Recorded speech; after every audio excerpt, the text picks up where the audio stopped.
First congressional hearing this year about the soaring price of food and the impact on families across America. Getting to the bottom of high food prices will not be easy. There are multiple causes. But as we consider appropriate policy responses, we need to understand them, and hopefully our panelists will help us do that today. Last but not least, Mr. Reinwald. Thank you. I'd like to thank the Joint Economic Committee for holding this hearing today and on how high food prices are affecting American families. I would especially like to thank my Senator from New York, Chairman Charles Schumer, and Vice Chair Carolyn Maloney for their leadership on this important issue. My name is Richard Reinwald, and I own Reinwald's Bakery in Huntington, Long Island.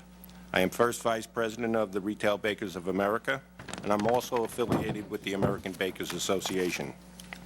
When we opened up Reinwald's Bakery in Huntington, we continued a family tradition that now spans over 75 years and 4 generations. Our bakery makes everything from pies, breads, and fancy cookies, and of course, birthday and wedding cakes. We are very proud to be part of people's lives in celebration and in everyday life. We feel we contribute to the lifestyle that makes Huntington a great place to live and work. It's almost to the day when we opened up 20 years ago. The first few years were a constant struggle, and my wife and I did not know if we would make it. It was a great relief when the stress of that time was over. Well, now the stress is back. In the last 12 months, we have seen explosive price increases on just about every commodity.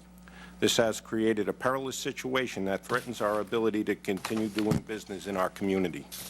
For example, a bag of bread flour that cost us $17 in 2006 that cost us $52 today. Semolina flour, the high durum, was $21 per hundred. Today it is $72.50. Soy oil and eggs have almost doubled in the last year. In a matter of weeks, our cost of goods sold soared to an all-time high.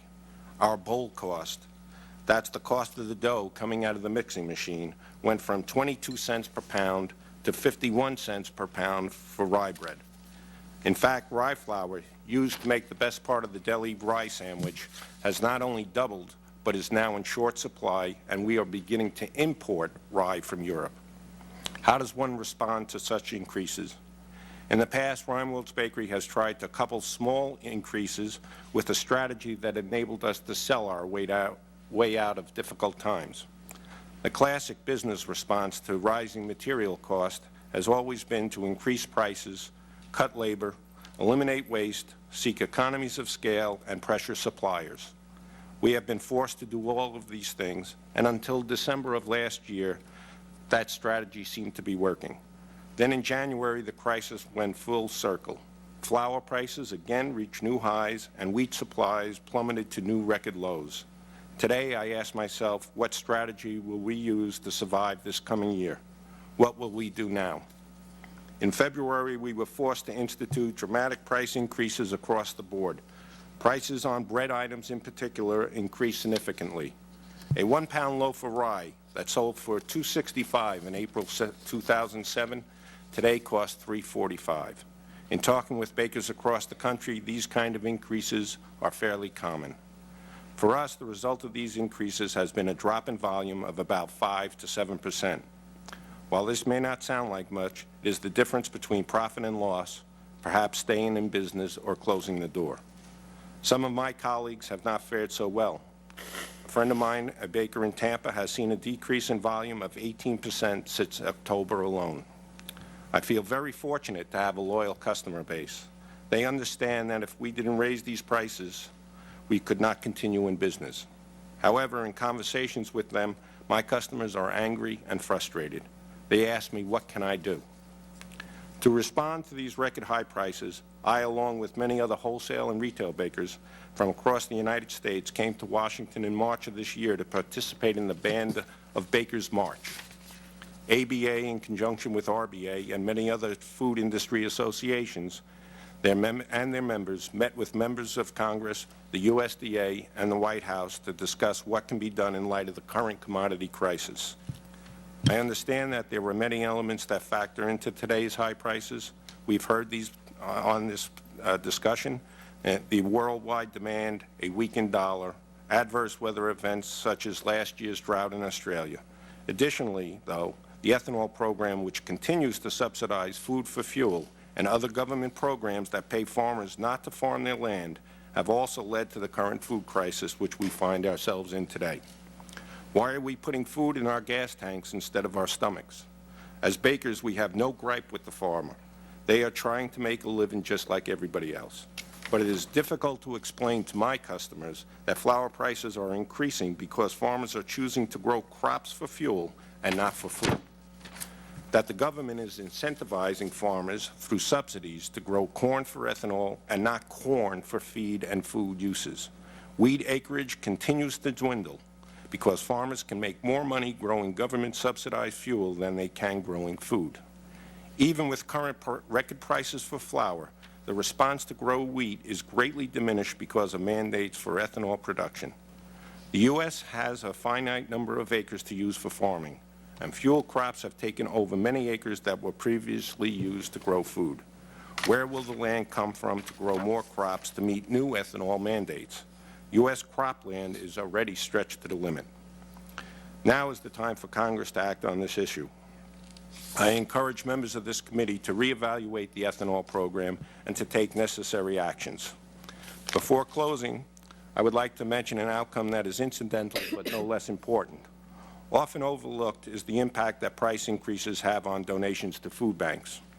We sell our fresh bread for one day only, and then we happily give it away to our local food pantries. I know that I am not alone in this practice, as many other bakeries across the country do the same. With the advent of increased costs, we are tightening our inventory, and we have been forced to bake closer to anticipated demand. The food pantry that has come to rely on our production overruns is now short of food.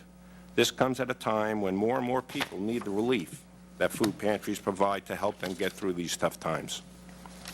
In closing, I would again like to thank this committee, Chairman Schumer, Vice Chairman Maloney, for taking time today to discuss this important issue. To reiterate, the food prices, including baked goods, are reaching all-time highs at a time when the economy is already near its breaking point. Consumers cannot afford to continue to pay record-high prices for basic foodstuffs.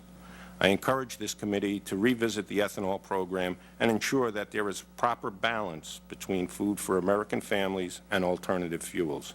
In so doing, all Americans might enjoy a wholesome diet and still live within a reasonable budget. I think we can all agree that it would be a sad day for families to be forced to celebrate without a birthday cake.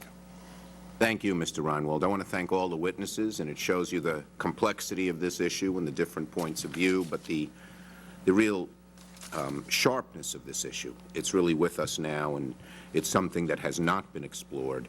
We have to understand the problem before we can give answers. Just quickly to follow up with you, Mr. Reinwald, just briefly, do you think you'll be forced to reduce hours or create further layoffs on your staff? Are you going to be forced to continue to raise prices, and are you worried you might ultimately go out of business? Fortunately, I own the real estate, so I have been, my wife will tell me I'm behind on the rent. Gotcha. And I am. And we're looking to maybe cut down hours and also to cut a day off scheduling so that bread would only be available for 5 days instead of the current 6. Okay. And what are your customers saying when they come into your bakery? Customers, I have to say, are very frustrated, and to a person, they were very excited and glad that that this committee is holding the hearing today. Basically, they say, go down there and give them hell. Okay. Thank you, Mr.